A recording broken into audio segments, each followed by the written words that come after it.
Hi welcome to Sri Madan techs. நம்ம மதன் டெக்ஸில் பார்த்தீங்கன்னா ஒரு சூப்பரான ஆஃபர் ப்ரைஸில் ஃபேன்சி சாரீஸ் தான் எடுத்துகிட்டு வந்திருக்கேன்.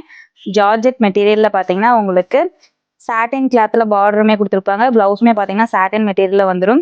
ஒரு லேஸ் ஒரு கூட பார்டர் ஸ்டிச் பண்ணியிருப்பாங்க. பார்டரில் பார்த்தீங்கன்னா ஒரு பீகாக் டிசைன் கொடுத்துருக்காங்க. ரொம்ப சூப்பராக இருக்கும். டிசைன்ஸ் எல்லாமே அவ்வளோ யூனிக்காக இருக்குது. லைட் வெயிட்டட் கலெக்ஷன் தான். சேம் நானுமே பார்த்தீங்கன்னா அதே சாரீ தான் வேர் பண்ணியிருக்கேன். ரொம்ப வெயிட்லெஸ்ஸாகவும் இருக்குது, ஸ்மூத் அண்ட் சாஃப்டாகவுமே இருக்குது. ப்ளீட்ஸுமே பார்த்தீங்கன்னா அவ்வளோ சூப்பராக இருக்குது. இந்த சாரீ பார்த்தீங்கன்னா நீங்கள் எடுத்து வேர் பண்ணால் இந்த லுக் தான் கொடுக்கும். அவ்வளோ சூப்பராக இருக்கும். இதோட ப்ரைஸ் பார்த்தீங்கன்னா ஜஸ்ட் 499 மட்டும்தான். சூப்பரான ஆஃபர் ப்ரைஸு. செட் சாரீஸ் வேணாலும் எடுத்துக்கலாம், சிங்கிள் சாரீஸ் வேணாலும் எடுத்துக்கலாம். இதில் இது மட்டும் கலர்ஸ் இல்லை, நிறைய கலர்ஸ் இருக்குது. ஒவ்வொரு கலர்ஸாக நான் ஷோ பண்ணுறேன், பார்க்கலாம்.